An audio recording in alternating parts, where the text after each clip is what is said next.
अशांत मन क्या करेगा? मन जिसका अशांत है वो क्या करेगा? इसलिए सबसे महत्वपूर्ण है मनुष्य के जीवन की शांति।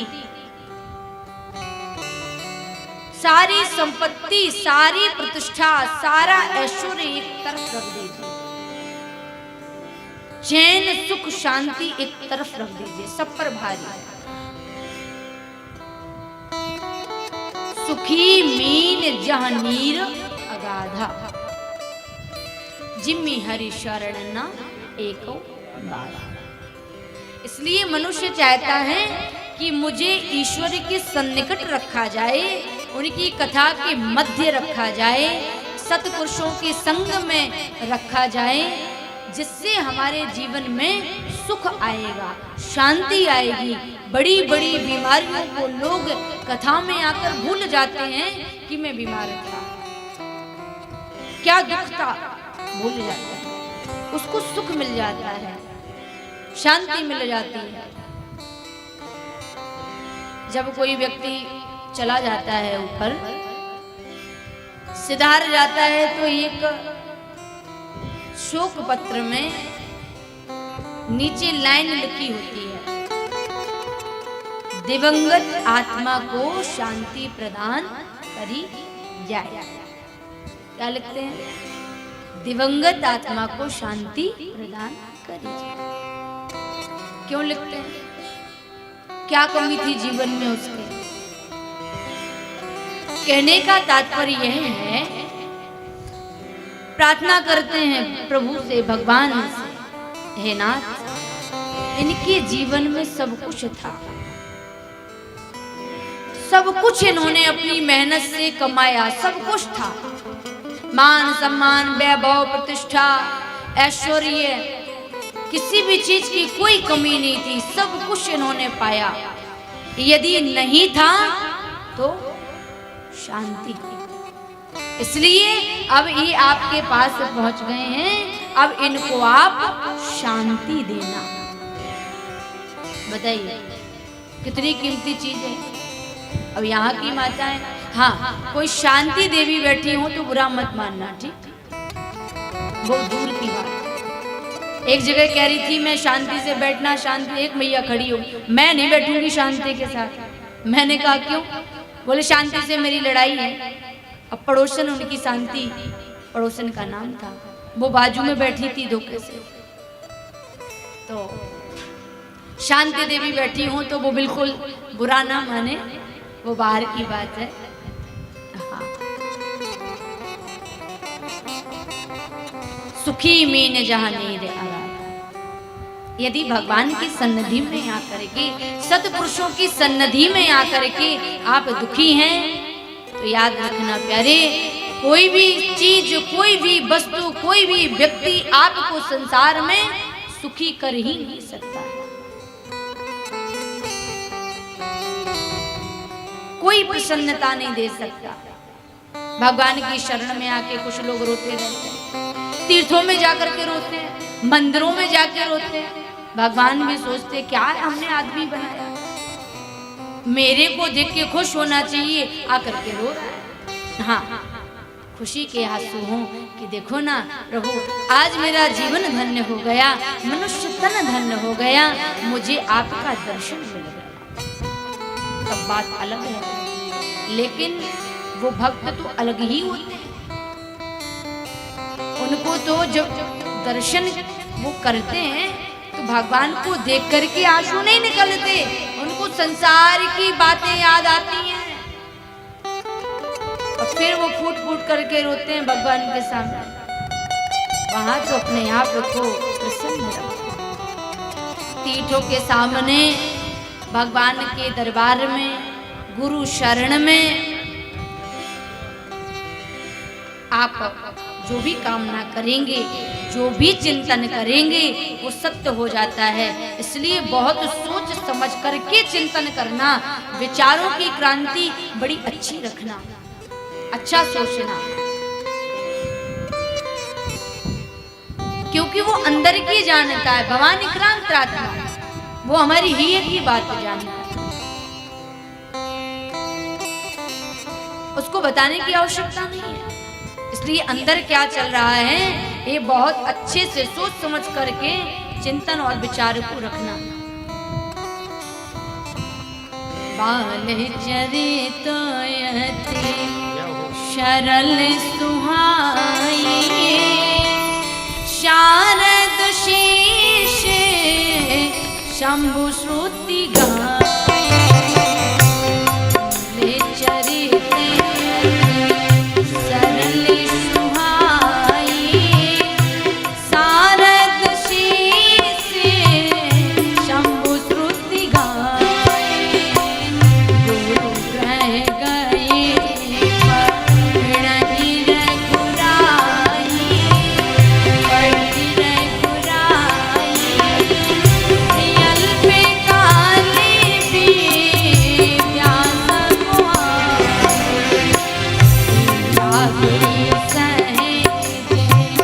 श्वास श्रुति चारी श्वास श्रुति चारी सोहर पड़े कौतुक भारी गुरु रह गए पढ़ी रघुराई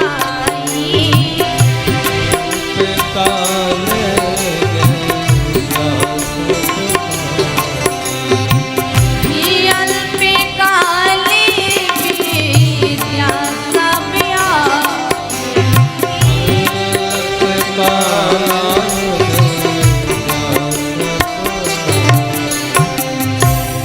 गुरु ग्रह गई पढ़न रघुराई।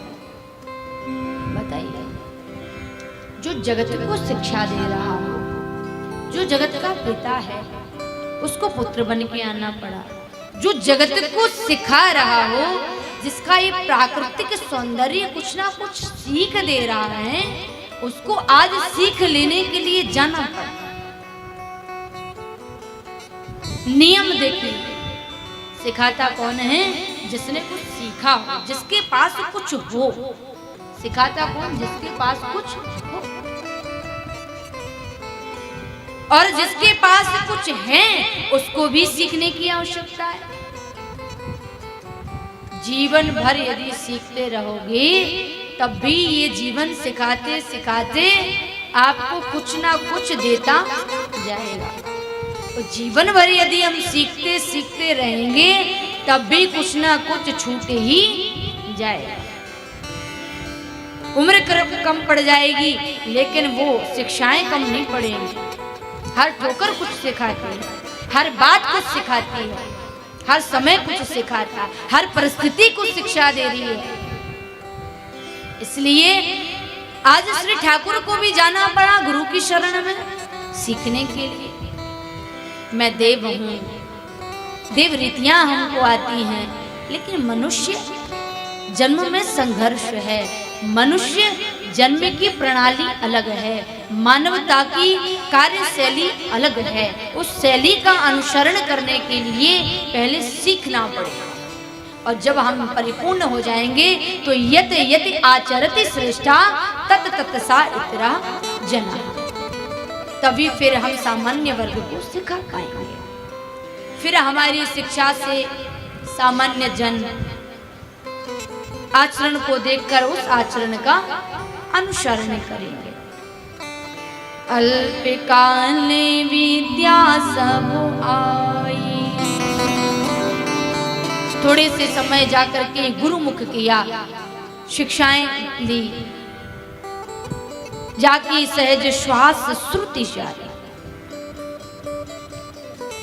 आज वही निर्गुण निराकार शिष्य बनने के लिए जा रहा है। सीखने के लिए क्या बनना पड़ता है? शिष्य बनना पड़ता है। एक शिष्य गया गुरु के पास, कहा गुरुदेव हमको शिष्य बना लीजिए। ठीक है, बना लूंगा। क्या करना पड़ेगा? गुरुदेव ने कहा मेरे बाद में सोना पड़ेगा, मेरे पहले जगना पड़ेगा। ठीक है, और 4 बजे उठ करके स्नान करके पूजा की तैयारी लगानी पड़ेगी।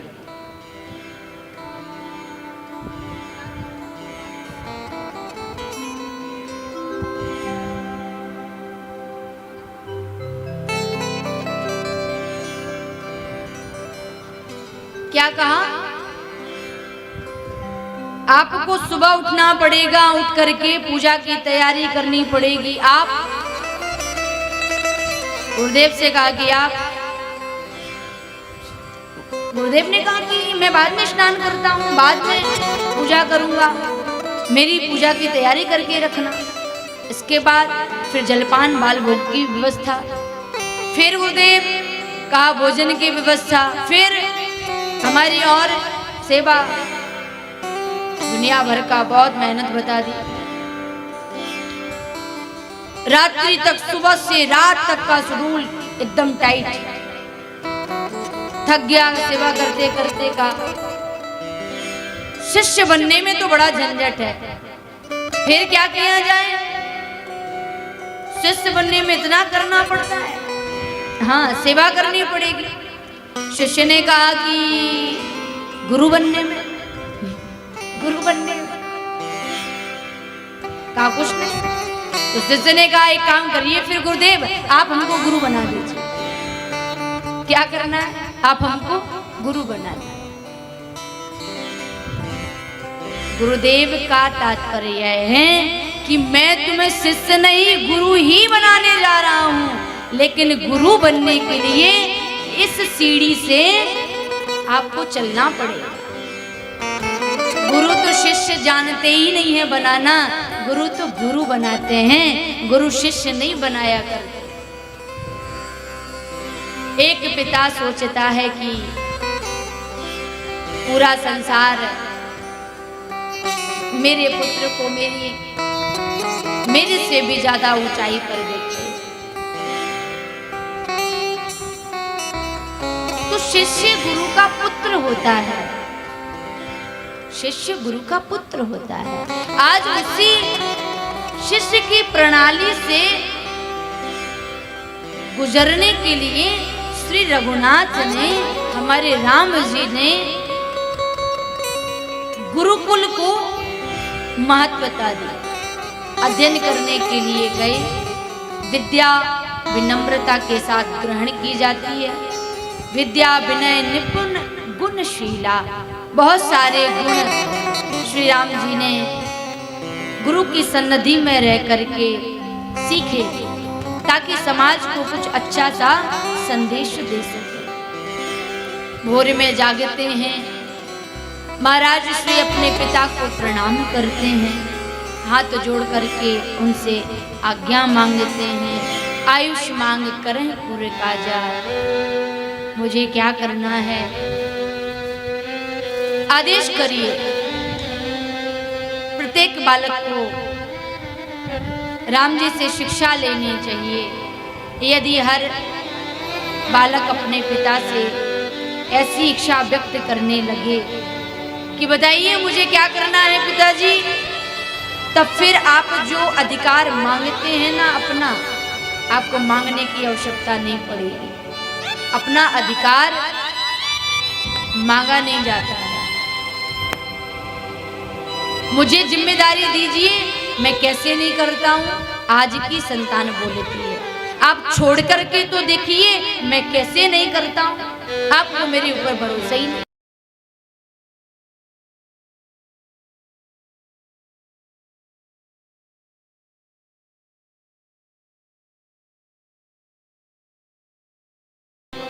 जो बालक स्वयं से जिम्मेदार बन के जिम्मेदारी को संभालने लगते हैं, जो बहुएं जिम्मेदारी संभालकर आने जाने वालों का सम्मान करने लगती हैं, सास अपने आप चाबी का गुच्छा उन बहुओं के ऊपर छोड़ देती है। उन्हें भरोसा हो जाता है कि ये हमारी जिम्मेदारी को निभाए। उन पिता को विश्वास हो जाता है कि अब मेरा बेटा लायक बनेगा। एक बात और बताऊं, कुछ बालक होते, कुछ बच्चे रुष्ट होते हैं, माता पिता से रुष्ट हो जाते हैं कि हमारे पिताजी तो मुझसे कभी खुश ही नहीं रहते, उनको तो मेरे ऊपर कभी खुशी होती ही नहीं है, वो तो मेरी कभी तारीफ करते ही नहीं है।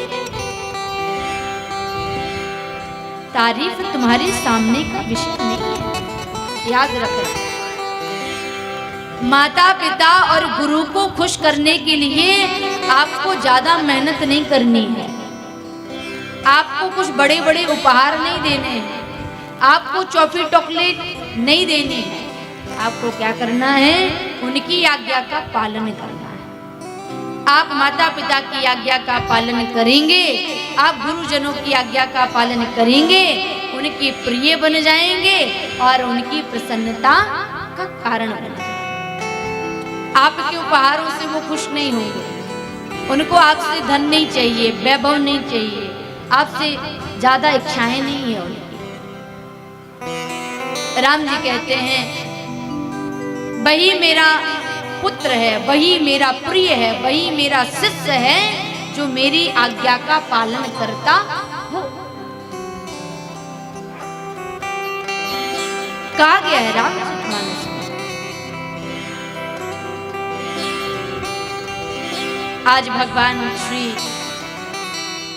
राम लखन भरत शत्रुघ्न श्री राजा दशरथ के आंगन में चार चार पुरुषार्थ बड़े होने लगे। धर्म अर्थ काम मोक्ष। धर्म का स्वरूप साक्षात विग्रह श्री राम जी है, लेकिन अब अर्थ धर्म काम मोक्ष।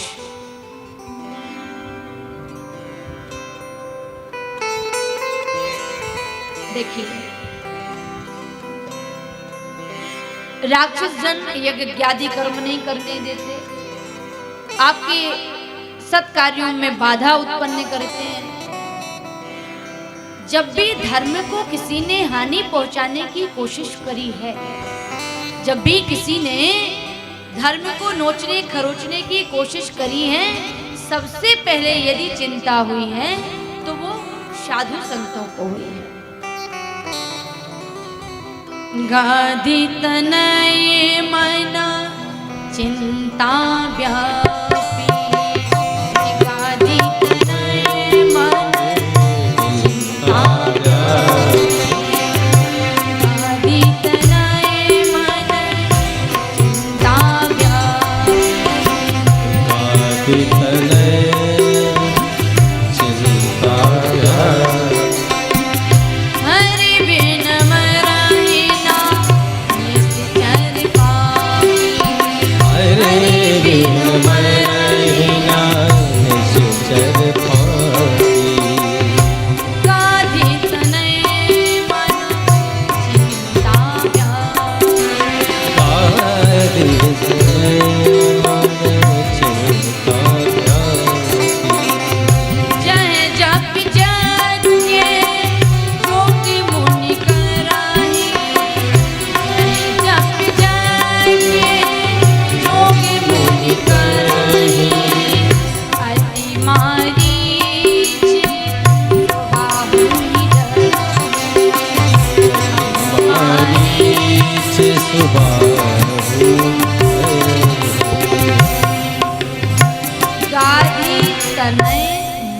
चिंता व्यापी। किसको चिंता हुई है? महाराज श्री विश्वामित्र जी महाराज। क्यों हुई है?